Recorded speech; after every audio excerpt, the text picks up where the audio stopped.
الرجس أهل البيت ويطهركم تطهيرا صدق الله مولانا العظيم। সেই আলোচনার ভিতরে পুরুষের পর্দার আলোচনাও আসবে ইনশাআল্লাহ। আমরা দুইখানা আয়াত তেলাওয়াত করেছি সূরা আহজাবের 32 আর 33। ভাই আসুন সিরা কথা বললাম, আমরা মূল আলোচনায় যাই। মহিলাদের পর্দা প্রথমত দুই ভাগে বিভক্ত। বলুন, মহিলাদের পর্দা প্রথমত কত প্রকার? দুই প্রকার। একটা হলো নারী জাতির আওয়াজের পর্দা। ওরা কথা বলতে একটা কণ্ঠ, একটা আওয়াজ আসেনি না আসে না? সেই কণ্ঠেরও পর্দা করতে হয়, দেহেরও পর্দা করিতে হয়। নারী জাতির পর্দা কত প্রকার? আওয়াজের পর্দা আর দেহের পর্দা। 32 নম্বর আয়াতে নারী জাতির আওয়াজের পর্দার আলোচনা, 33 নম্বর আয়াতে নারী জাতির দেহের পর্দার আলোচনা। আমার ভাই 32 নম্বর আয়াতের মাধ্যমে নারী জাতির আওয়াজের পর্দার আলোচনা যে করব, সেই আলোচনায় পুরুষের পর্দার আলোচনা আসবে না। এর কারণ পুরুষ জাতি আওয়াজের পর্দা করতে হয় না। 33 নম্বর আয়াতের মাধ্যমে নারী জাতির দেহের পর্দার আলোচনার ভিতরে পুরুষের পর্দার আলোচনাও আসবে ইনশাআল্লাহ। আসুন আমার ভাই 32 নম্বর আয়াতের মাধ্যমে নারী জাতির আওয়াজের পর্দাটা আগে বুঝি। 32 নম্বর আয়াতে আল্লাহ আলোচনা করেছেন, ইয়া নিসাআন নবী লাস্তুন্না কাআহাদিম মিনান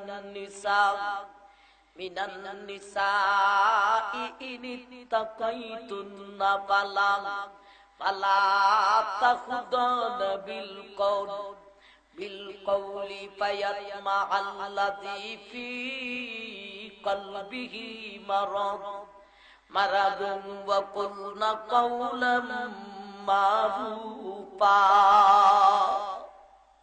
এগুলো 32 নম্বর আয়াত। এই আয়াতের শুরুতে আল্লাহ নবীর বিবিদেরকে, নবীর পত্নীদেরকে এমন একটা সিস্টেমে ডাক দিয়েছেন, খেতাব করেছেন, যেই সিস্টেমের ডাকের ভিতরে যেমন ভাবে নবীর বিবিকে পর্দা বুঝাইলেন, তেমন ভাবে নবীজির উম্মতের সব মহিলাকেও বুঝাইলেন। কথা কম, অর্থ বেশি। খায়রুল কালামে মা কাল্লা ওয়া দাল্লা। নবীজির উম্মতের মহিলা হলো দুই প্রকারের। বুঝা থাকলে উত্তর দেন, নবীজির উম্মতের মহিলা কত প্রকারের? দুই প্রকারের। এক প্রকারের মহিলা নিজেকে নিজে খুব বড় মনে করে। কেন বড় মনে করে? আমি হলাম প্রধানমন্ত্রী নি, আমি হলাম বিরোধী দলীয় নেত্রী নি, আমি হলাম এমপি নি, চেয়ারম্যান নি, মেম্বার নি, স্কুল কলেজের ম্যাডাম নি, আশাবাদ গ্রামীণ ব্যাংকের চাকরিজীবী নি। এই সমস্ত টেলায় আমার তো আর আগের মতো খালাদিন রইছে না, এখন লাল দিন আসে, আগের যুগের দাদি নানির মতো আর পর্দা করতে হবে না। মহিলা টেলার শুনে পর্দা ছাইরা দেয়। আরেক দল মহিলা, সরলপনা মহিলা, ওনারা নিজেকে নিজে এত বড় মনে করে না। আল্লাহ নবীর বিবিকে এই সিস্টেমে সম্বোধন করে যেমন ভাবে নবীর বিবিকে পর্দা বুঝালেন, নবীজির উম্মতের এই দুই প্রকার মহিলাকে পর্দা বুঝাইলেন। কিভাবে বুঝালেন আর কিভাবে ডাক দিলেন আল্লাহ বলেন, ইয়া নিসাআন নবী লাস্তুন্না কাআহাদিম মিনান নিসা। ও নবীর বিবিগণ, তোমাদের পজিশন জগতের অন্য মহিলার সমান নয়, বরং বহু ঊর্ধ্বে। বলুন, কথাটা অবাস্তব না বাস্তব? আল্লাহ এই কথা বলে নবীর বিবিকেও বুঝালেন, নবীজির উম্মতের দুই প্রকার মহিলাকেও পর্দা বুঝাইলেন। কিভাবে বুঝালেন? এ আমার নবীর বিবিগণ, তোমাদের পজিশন জগতের সমস্ত মহিলাদের মধ্যে সবচাইতে ঊর্ধ্বে। তবে জেনে রাখো, এত ঊর্ধ্বের পজিশন হলেও পজিশনের তেলায় কোনদিন পর্দা মাফ হবে না। আমার ভাই, এই কথা বলে জগতের নবীর উম্মতের দুই প্রকার মহিলাকে কিভাবে বুঝালেন? যারা নিজেকে নিজে বড় মনে করে এদেরকে বুঝালেন, তুমি নিজেকে নিজে যতই বড় মনে করো না কেন, আমার নবীর বিবির পজিশন থেকে তো তোমার পজিশন ঊর্ধ্বে নয়। ঠিক না বেঠি?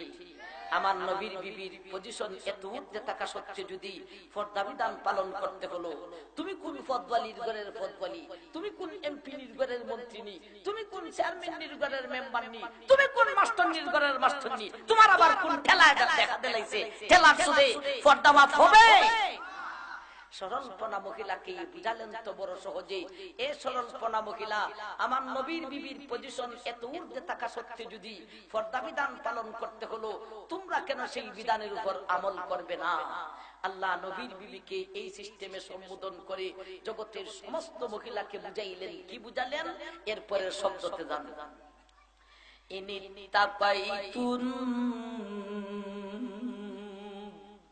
এ মহিলা, তুমি যদি মুত্তাকি হয়ে থাকো, তুমি যদি পরহেজগার হয়ে থাকো, এ মায়ের বান্দি, তুমি যদি দুজকের আগুন থেকে মুক্তি পেতে চাও, কয়বরের আযাব থেকে রক্ষা পেতে চাও, হাসরের মাঠের ভয়াবহ শাস্তি থেকে তুমি যদি রক্ষা পেতে চাও, তাহলে আমি আল্লাহ এই আয়াতগুলিতে যে বিধান নাযিল করেছি গো, সেই বিধানের উপর আমল করিতে হইব।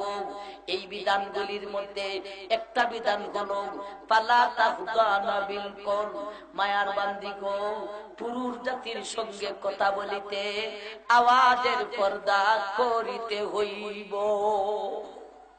আমরা আসলাম আওয়াজের পর্দায়, ঠিক না ঠিক? এখন ভাই, বুঝার মতো দুইটা কথা আছে। 32 নম্বর আয়াতের মাধ্যমে দুইটা কথা বুঝতে হবে। একটা হলো আওয়াজের পর্দা, মহিলা পুরুষের সঙ্গে কথা বলতে আওয়াজের পর্দা করতে হবে, তবে সব পুরুষের সাথে আওয়াজের পর্দা করতে হয় না। কোন কোন পুরুষের সাথে কথা বলতে আওয়াজের পর্দা করবে? আরেকটা হলো আওয়াজের পর্দা আবার কিভাবে করবে? ভাই, দেহের পর্দা কিভাবে করবে আমরা তো আজকে আলোচনা করব। তথাপিও আলোচনার আগে আমরা সবাই মোটামুটি বুঝি, মাইয়া লোক মানুষ, দেহটাকে ডাইকে রাখতে হবে। কথাটা ঠিক না ঠিক? কিন্তু আওয়াজে কিভাবে ডাইকে রাখবো, আওয়াজের পর্দা কিভাবে করব? এদিকে হাত দিয়া ডাইকে কথা হইতো, না কোন নেকড়াই দিয়ে তেলাই দিয়ে দিভা লাগাইয়া কথা হইতো, নাকি বাসা হইতো, নাকি বাঁশের একটা মুডা সুঙ্গি লাগাইয়া, লম্বা মুডা একটা সুঙ্গি লাগাইয়া কথা হইতো? আওয়াজের পর্দা কার সাথে করবে, আওয়াজের পর্দা কিভাবে করবে? কয়টা কথা দাঁড়াইলো? দুইটা কথা বলেন। কয়টা কথা দাঁড়াইলো? দুইটা কথা। একটা কথা বুঝবো আয়াতের ব্যাখ্যা থেকে, আর একটা কথা বুঝবো আয়াতের শব্দ থেকে। আমার ভাই, আওয়াজের পর্দা কোন কোন পুরুষের সাথে করবে এই পয়েন্টটা বুঝবো আয়াতের তাফসীর থেকে, আর আওয়াজের পর্দা কার সাথে কিভাবে করবে তা বুঝবো আয়াতের শব্দ থেকে ইনশাআল্লাহ। ভাই, এই আয়াতের ব্যাখ্যাতে লিখেছেন আওয়াজের পর্দা কার সাথে করবে? নারীর জন্য পুরুষ হলো দুই প্রকারের। বলুন, নারী জাতির জন্য পুরুষ হলো কত প্রকারের? দুই প্রকারের। এক প্রকারের পুরুষ হলো এগানা, আর এক প্রকারের পুরুষ হলো বেগানা। এগানা আর বেগানা। এগানা পুরুষের সঙ্গে কথা বলতে আওয়াজের পর্দা করতে হয় না, বেগানা পুরুষের সঙ্গে কথা বলতে আওয়াজের পর্দা করতে হবে। এগানা পুরুষ কারা আর বেগানা পুরুষ কারা? যেই সমস্ত পুরুষের সাথে নারীর বিবাহ বন্ধন শরীয়ত মোতাবেক জায়েজ, সেই সমস্ত পুরুষই হলো নারীর জন্য এগানা পুরুষ।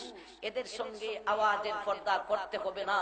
যেমন তার নিজের পেটের ছেলে, যেমন তার জন্মদাতা বাবা, যেমন তার স্বামীর বাবা শ্বশুর, যেমন তার নিজের মেয়ের দামাদ, যেমন তার আপন ভাই, আপন চাচা, আপন মামা, আপন দাদা, আপন নানা, আপন ভাইয়ের ছেলে, আপন বোনের ছেলে, এই সমস্ত পুরুষের সাথে নারীর বিবাহ বন্ধন শরীয়ত মোতাবেক জীবনের জন্য হারাম। এই সমস্ত পুরুষ হলো নারীর জন্য এগানা পুরুষ। এদের সাথে কথা বলতে আওয়াজের পর্দা করতে হবে না। ভাই বেগানা পুরুষের সঙ্গে আওয়াজের পর্দা করতে হবে। বেগানা পুরুষ কারা? যেই সমস্ত পুরুষের সাথে নারীর বিবাহ বন্ধন শরীয়ত মোতাবিক জায়েজ, সেই সমস্ত পুরুষই হলো নারীর জন্য বেগানা পুরুষ। বেগানা পুরুষ কারা কারা গনিয়া গনিয়া বলিয়াছিলাম। বেগানা পুরুষ কারা গনিয়া বলবো কয়জনের কথা। বাংলাদেশের বেটেরিতের জন্য টেকনাফ থেকে তেতুলিয়া পর্যন্ত সব বেডা ওই বেগানা, ইল্লা এগানা। এগানা ছাড়া যত বেডা আছে সব বেডা ওই বেগানা। আরো জোরে বলেন, এগানা ছাড়া যত বেডা আছে সব বেডা ওই বেগানা। ভাই তথাপিও কয়েকজনের নাম ধরিয়া না বললে কথাটা পরিষ্কার হবে না।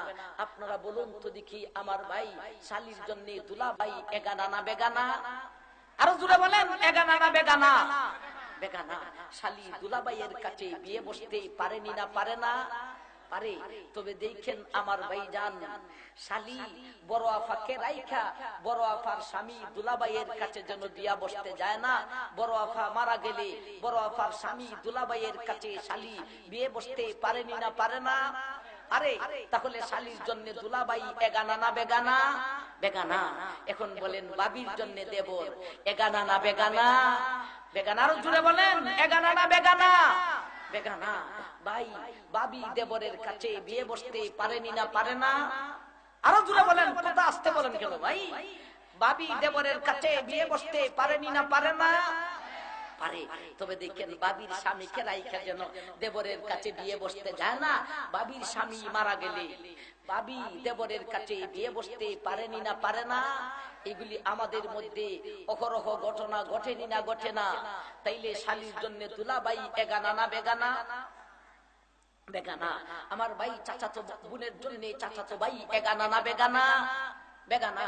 মামাতো বোনের জন্য ফুফাতো ভাই এগানা না বেগানা? বেগানা। ফুফাতো বোনের জন্য মামাতো ভাই এগানা না বেগানা? বেগানা। খালাতো বোনের জন্য খালাতো ভাই এগানা না বেগানা? বেগানা। তালতো বোনের জন্য তালতো ভাই এগানা না বেগানা? বেগানা। বেইনের জন্য বেয়াই সাহেব এগানা না বেগানা? আমার ভাই হুজুরে ছাত্রী পড়াইছিলা, ছাত্রী ছিলা শুধু, এখন ছাত্রী বড় হয়েছেন, ওই বড় ছাত্রীর জন্য হুজুর এগানা না বেগানা? বেগানা। ছাত্রী বড় হলে পরে হুজুরে বিয়ে করতে চাইলে ছাত্রীর গার্জিয়ান সম্মত হলে বিয়ে খান শরীয়ত মোতাবিক না জায়েজ না জায়েজ? জায়েজ। তাহলে বড় ছাত্রীর জন্য হুজুর এগানা না বেগানা? বেগানা। আমিও এক হুজুর আর এক হুজুরের পর্যন্ত ছাড়ি না। এখন যে খারে খারে ছাড়বো, কিছুটা দিশ পাইতেছেন না পাইতেছেন না? আমার ভাই এখন বলেন তো দেখি, স্কুলের মাস্টারনির জন্য মাস্টার সাহেব এগানা না বেগানা? আরো জোরে বলেন, এগানা না বেগানা? বেগানা। ভাই স্কুলের মাস্টারনির বিয়া হয় নাই, ইনি যদি তার সহকর্মী মাস্টারের কাছে বিয়ে বসতে চায়, এই বিয়া খান শরীয়ত মোতাবিক না জায়েজ না জায়েজ? তাইলে স্কুলের ম্যাডামনির জন্য মাস্টার সাহেব এগানা না বেগানা? বেগানা। আমার ভাই মেম্বারনির জন্য মেম্বার সাহেব। এখন বলেন, মেম্বারনির স্বামী মারা গেছে, তাইনের সহকর্মী আরেকজন মেম্বারের কাছে বিয়ে বসতে চাইলে শরীয়ত মোতাবিক বিয়া খান না জায়েজ না জায়েজ? তাহলে মেম্বারনির জন্য মেম্বার সাহেব এগানা না বেগানা? বেগানা।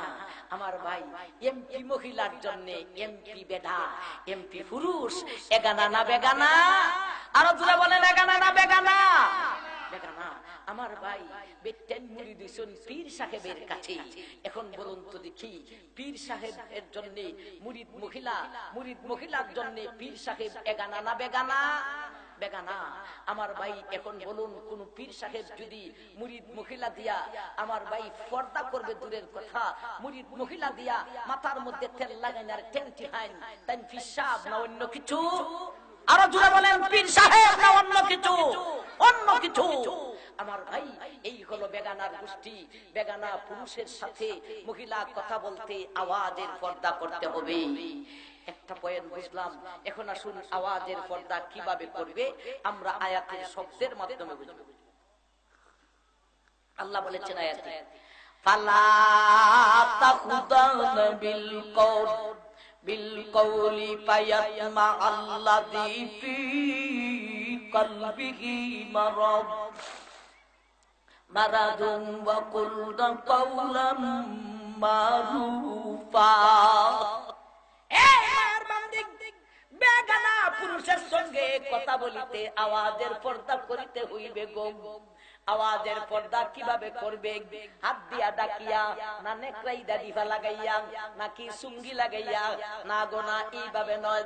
আলা তাখুদুন বিল কওল, ও মায়ার বান্দি, বেগানা পুরুষের সঙ্গে কথা বলিতে মিঠা আওয়াজে, রসের আওয়াজে, প্রীতির আওয়াজে, বেলাইয়া বেড়াইয়া, সেরাইয়া বেড়াইয়া, গলগলা আওয়াজে, বাইয়া বাইয়া হইয়া, রস লাগাইয়া, এমন এমন মজার মজার আওয়াজে কথা বলিস না। আমার ভাইজান, আল্লাহ বুঝাও নাযিল করেছেন, ঠিক না ঠিক? এই যে মেশিন, এটার নাম মোবাইল, এটার অপর নাম প্রেমের মেশিন। সিলেক্টারা হয় প্রেমর মেশিন দেবা, প্রেমর মেশিন। এখানে প্রেমর মেশিন বুঝাইছে নাইছে না? এই মেশিনটা সেরিরা দেশের ছেলেদেরকে নষ্ট করে লিখতেছে। বলুন কথাটা ঠিক না ঠিক?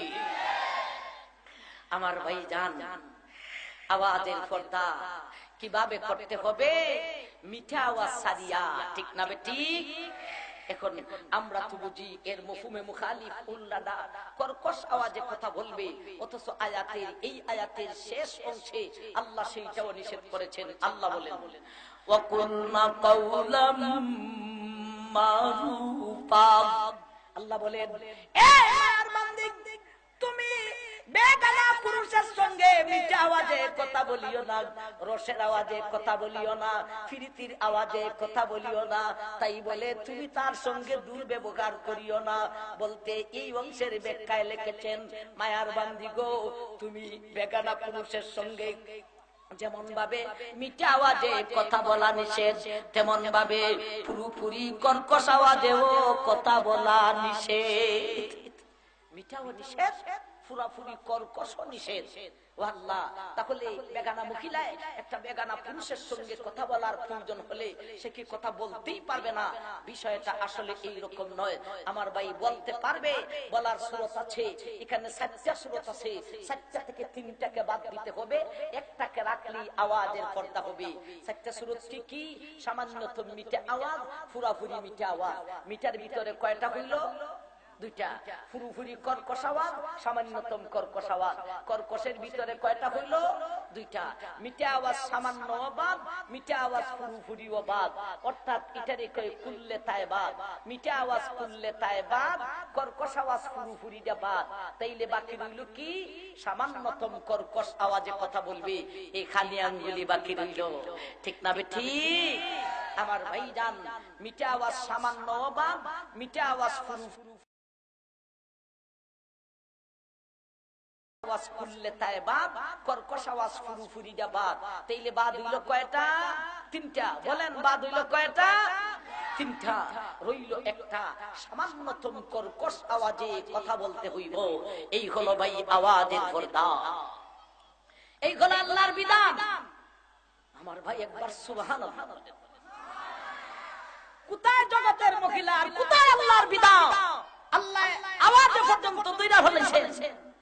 3টা আওয়াজ নিষেধ, সামান্য মিটাও নিষেধ, পুরাপুরি মিটাও নিষেধ, সামান্য পুরাপুরি কর্কশ নিষেধ। রইল সামান্যতম কর্কশ আওয়াজে কথা বলবে। এই হলো আল্লাহর বিধান। এখন বলেন, আল্লাহর বিধানের পিছনে হিকমত আছে না আছে না? আর জোরে বলেন, হিকমত আছে না আছে না? আছে। কেন কর্কশ আওয়াজ পুরোপুরিটা বাদ কেন, আর মিঠা আওয়াজ করলে তাই বাদ কেন? আমার ভাই, কর্কশ আওয়াজ পুরোপুরি কর্কশ আওয়াজ বাদ কেন? এর পিছনে হিকমতটাকে আগে শুনি।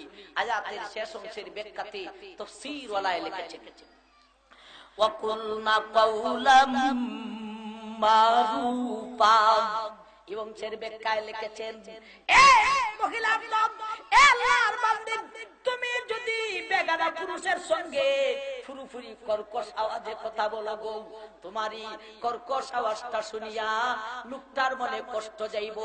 আমার ভাই বলুন, অনার্থক হেতু কজতা একটা মানুষের মনে কষ্ট দিলে সওয়াব হইব না গুনাহ হইব? আপনারা কি কোন কষ্ট যাইবনি না যাইতো না? লোকটা কি কইল, আমার দরকার হছিল বিদায় আমি একলা কথা কইলাম। আরে বাবার বাবারে, যেই গরম বেডি রে, যেই জাতের গেদাম রে, এটা দিবেলে কে কে গাই বলছে, এটা না জীবন হইতাম না, কইবনি না হইতো না। আমার ভাইজান অনার্থ কহেতু অযথা একটা মানুষের মনে কষ্ট দিলে জায়েজ না? না জায়েজ? সওয়াব না গুনাহ? আল্লাহ মায়া করব না শাস্তি দিব? শাস্তি দিব। কি শাস্তি দিব?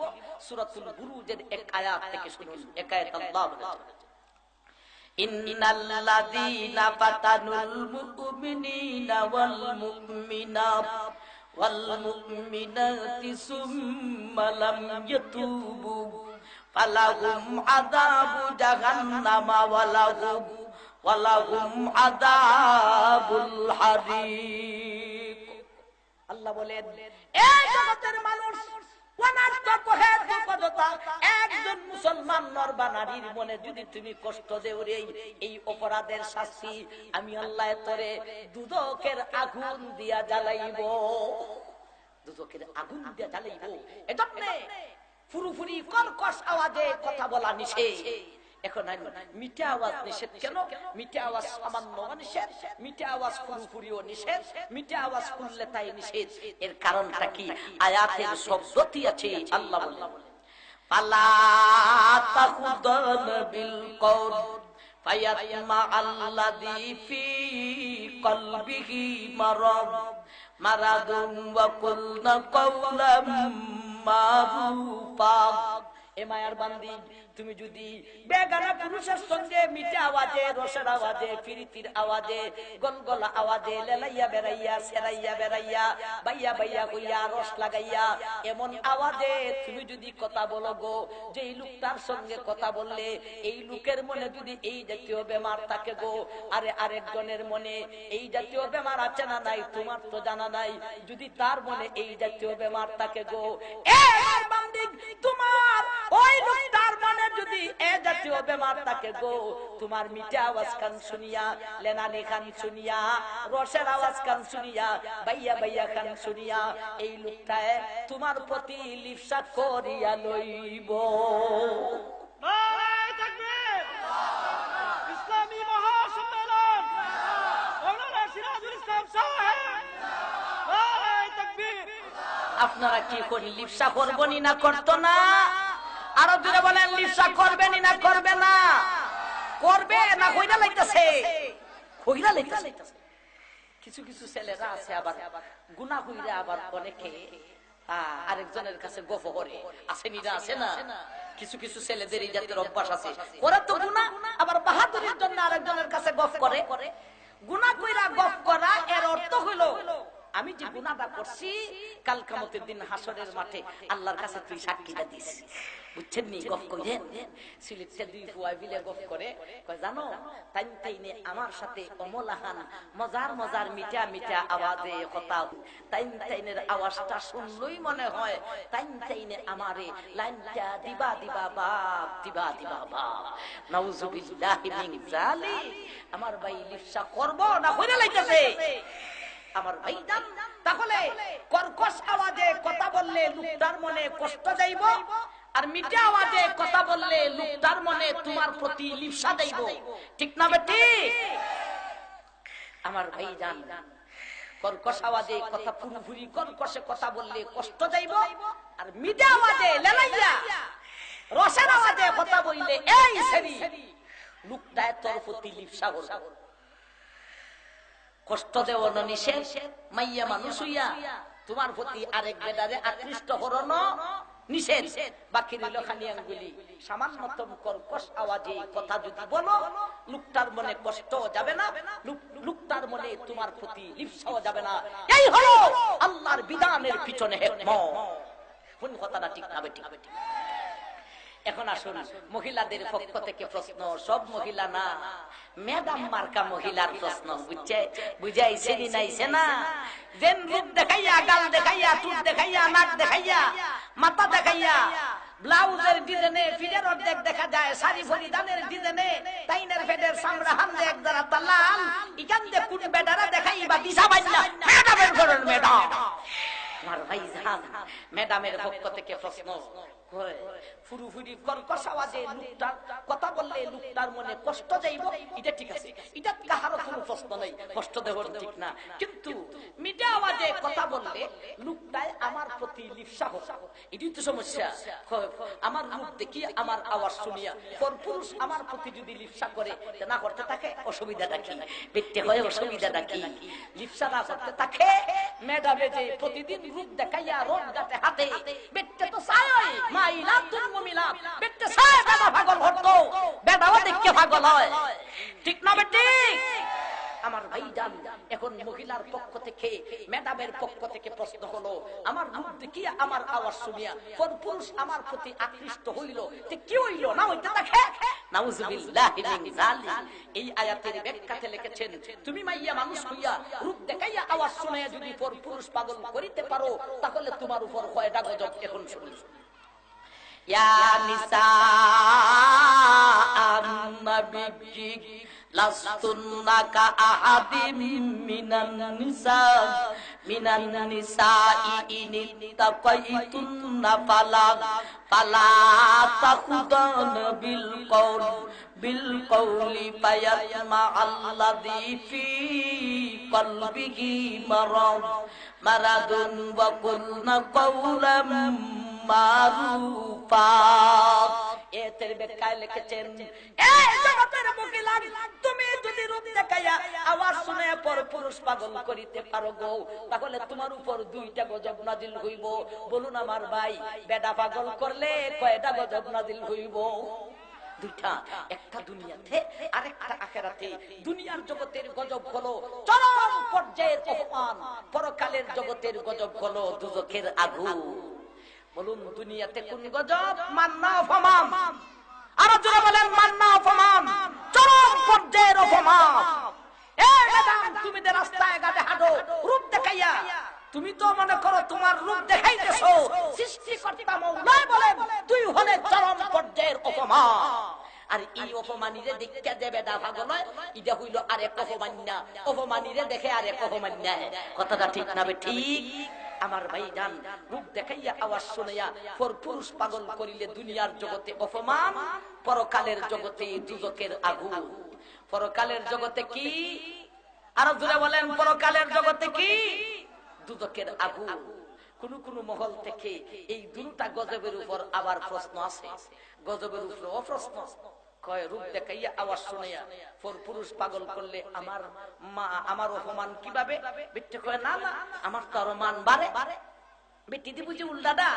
আল্লাহ বলেন তোর মান যায়, বেটে কয় না না, আমার মান আয়। ফেকাম খুলিয়া ফেকাম দেখাইয়া গাড়ির সামনে বিলে বেদি বয়। আরে বাবা, এরপরে রাজনীতি আলোচনা করে। কি নীতি? আর কি নীতি? রাজনীতি। রাজনীতি আলোচনা করে। করবো না, বিট্টে রাজনীতি আলোচনা করতো না। কোন বেড়ায় করতো? বাংলাদেশের বেড়ান কি এটা কোনো হামেননি? এটা হইলো বেডির জাতা হোরা বেড়া হওয়া।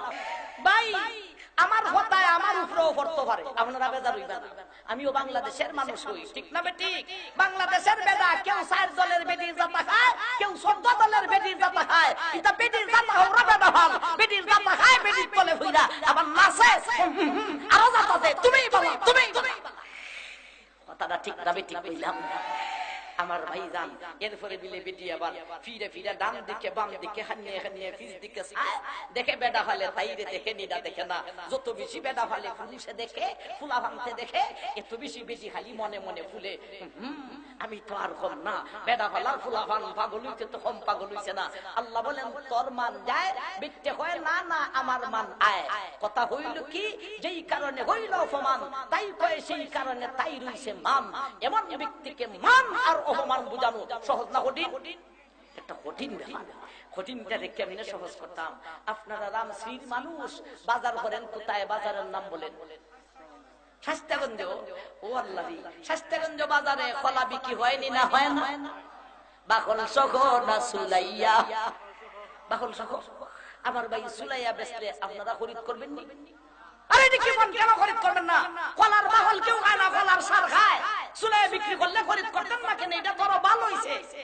সুলাইয়া খাম সহজ কইরা দিছে।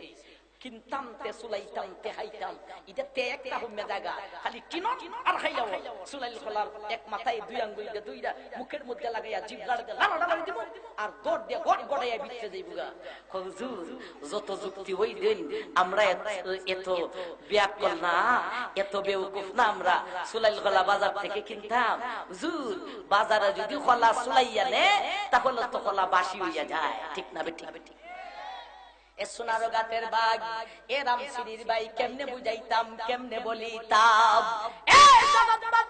কলা সুলাইয়া বাজারে দিলে যদি বাসি হইয়া যায় তাহলে বিদিরে সুলাইয়া পেট দেখাইয়া পিঠ দেখাইয়া মাথা দেখাইয়া নাক দেখাইয়া গাল দেখাইয়া মহিলা জাতিরে সুলাইয়া মার্কেটে নিলে বাসি হইবার সম্ভাবনা আছে না না আমার ভাই কেমনে বলিতাম যেমন ভাবে রামগিরির মানুষ সোনারুঘাটের মানুষ যেমন ভাবে পবিত্র মানুষ বুদ্ধিমান পুরুষ যেমন ভাবে বাজার থেকে সুলাইল কলা খরিদ করে না তেমন ভাবে বুদ্ধিমান পুরুষ পাক পবিত্র পুরুষ এরা কোনদিন সুলাইল বেদিরেও গোসে না রে সুলাইল রে গোসে রে আরেকটা সুলাইল্লা আমার ভাই জান আপনারা বেজার হইছেন এই আলোচনা শুনে কত মা কত বোন যে আমার গালি দিতেছে গো মাই গো বোন গো বিষয়টা আমি নিছি না তোমরা এলাকার বেড়া নিতে আমারে দিছে কথা বুঝাইছে নাইছে না আমার ভাই জান আপনারা যদি কোন বেজার হইছেন আমার কথা সুলাইলেও কইলাইছে সুলালনিও কইলাইছে আমার আল্লাহ আরো বেশি কইছে আল্লাহ যতটুকু কইছে ততটুকু এখনো কইছে না যদি বেশি কোন দুঃখ লাগি গেছে এটাও হইলো না কইতাম আল্লাহ বলেছেন আল খাবিসাতু লিল খাবিসিন আল্লাহ খবিস আর খবিসতি পর্যন্ত বলেছে রে আল্লাহ বলেন খবিসটা বেটা কুলে দিল খবিসতি মহিলা সারা বিয়া করে না খবিসনি বিডি কোনদিন খবিসটা বেটা সারা বিয়া বসে না এমনি ভাবে সুলাইল্লা বেটায় সুলাল্লি সারা বসে না সুলাল্লি বিডি সুলাইল্লা বেটা সারা বিয়া বসে না আমার ভাই জান তাহলে রূপ দেখাইয়া আওয়াজ শুনিয়া পুরুষ পাগল করিলে কয়টা গজব দুইটা একটা হলো দুনিয়াতে আরেকটা হলো আখিরাতে দুনিয়াতে হলো চরম পর্যায়ের অপমান পরকালের জগতে দুজকের আগুন নিয়েও এক বেড়ায় কিছু মন্তব্য করে লেছে বেড়াটার বাড়ি বিলে আসিল ডাকাইয়া অরিজিনাল ডাকাইয়া বুঝুননি ডাকাইয়া অরিজিনাল ডাকাইয়া বলা কথা বুঝাইছিলে নাইছে না এরা কইলাম বালা কথা হইলো এরার কথার মধ্যে একটা কথা থাকে হালাই কথাটা বুঝাইছিলি নাইছে না হালাই বালা কথা হইলো হুজুরের প্রশংসা করলো কইব হালাই হুজুরটারে হালাই মৌলভিটারে এই জাতীয় এক ডাহাইয়া বেড়ায় এক ওয়াজ শুনেছি আইসা কইতাছে আজকে একটা ওয়াজ শুনেছি হালাই মৌলভিটা কি আর হালাই ওয়াজটা কি হালাই আমার জীবনের কাম হয়ে গেছে গা কি ওয়াজ শুনেছি জীবনের কাম হয়ে গেছে গা নামাজও লাগবে না রোজাও লাগবে না হজও লাগবে না শুধু ছাড়তেইব না বুঝও ছাড়তেইব না ফেম ফিরিতিও ছাড়তেইব না সব এত বড় ওয়াজ শুনেছ তুই কি শুনেছ হুজুরে কইছে দুনিয়ার আগুন দেখে দুনিয়ার আগুনে জ্বালাইবার শক্তি যতটুকু রাখে দুদকের আগুন এর চাইতে ওয়াস্তবিক কি কইছে নবীজির হাদিসে আছে দুদকের আগুন জ্বালাইবার পাওয়ার দুনিয়ার আগুন থেকে 69 গুণ বেশি রাখে এখন বেদার মনের অঙ্ক হলো দেখছি দুনিয়ার জগতে শ্মশান ঘাটে হিন্দু করে জ্বালায় দুনিয়ার আগুনে জ্বলিয়ে ছাই উঠে একটা ঘন্টার উপরে লাগে না আর দুদকের আগুন যদি দুনিয়ার আগুন থেকে 69 গুণ বেশি পাওয়ার হইয়া থাকে 60 মিনিটে হয় 1 ঘন্টা সেই অনুপাতে দুদকের আগুনে জ্বলিয়ে ছাই উঠে 1 মিনিট থেকে আরো কম লাগার কথা এরপরও ধরে নিলাম না আমার 1 ঘন্টা জ্বালাইলো একটা ঘন্টা দুদকের আগুনে জ্বালাইলে এরপরে আমার আর অস্তিত্ব থাকবে না জ্বললে হইয়া ছাই হইয়া শেষ ওই 1 ঘন্টা দুদকের আগুন থেকে দুদকের আগুনের জ্বলন থেকে মুক্তি পাওয়ার জন্য সারাটা জীবন নামাজ আর রোজা বললাম আর দুনিয়া মস্ত বড় হাদা ফুর্তি করো 1 ঘন্টা জ্বললে হইয়া ছাই হইয়া যাবো নাউযুবিল্লাহি মিন যালিক কিছু বলতেন না নাউযুবিল্লাহি মিন যালিক এই প্রশ্নের উত্তর এক আয়াতের এক অংশে আল্লাহ দিয়েছেন লা ইয়ামুতু ফিকা ওয়া লা ইয়াহইয়া আল্লাহ বলেন এ দুনিয়ার মানুষ জানিয়া রাখবেন দুনিয়ার জগতে তোর যে মরণ হবে রে এই যে তুই পর পরকালের জন্য ফিট হবে রে, আর তোর জীবনে মরণ আসবে না। দুদকের আগুন দুনিয়ার আগুন থেকে 69 গুণ বেশি পাওয়ার, ঠিকই আছে রে, ওয়াজটা ঠিকই শুনে আসছে রে। নবীজির হাদিসেও আছে দুনিয়ার আগুন থেকে দুদকের আগুন 69 গুণ বেশি পাওয়ার রাখে। এই জাতের পাওয়ারওয়ালা আগুনে জ্বালাইবে, জ্বলবে রে, কিন্তু তোর মরণ হবে না। বিশ্বনবী বলেছেন, এ আমার উম্মত, একবার যখন দুদকের সেই পাওয়ারওয়ালা আগুন দুদকের গায়ে লাগবে রে, চামড়াটা গলিয়া যাইব, গোশতটা বুনা হইয়া যাইব, হাড্ডিটা তামা হইয়া যাইব, কিন্তু মরণ হবে না রে। সঙ্গে সঙ্গে একটা শব্দ হবে, কুলু, যেমন আসলে তেমন হইয়া যা। নতুন করে চামড়া গজাইব, নতুন করে গোশত গজাইব, নতুন করে হাড্ডি গজাইব, আবার সেই পাওয়ারওয়ালা আগুন লাগবো, আবার জ্বলবো, আবার হইব, আবার জ্বালাইব, আবার হইব, আবার জ্বালাইব। বিশ্বনবী বলেন, দুনিয়ার জগতে প্রতি 24টি ঘন্টায় যতটুক সময় গয় রে, এতটুক সময়ের ভিতরে দুদকের সেই পাওয়ারওয়ালা আগুন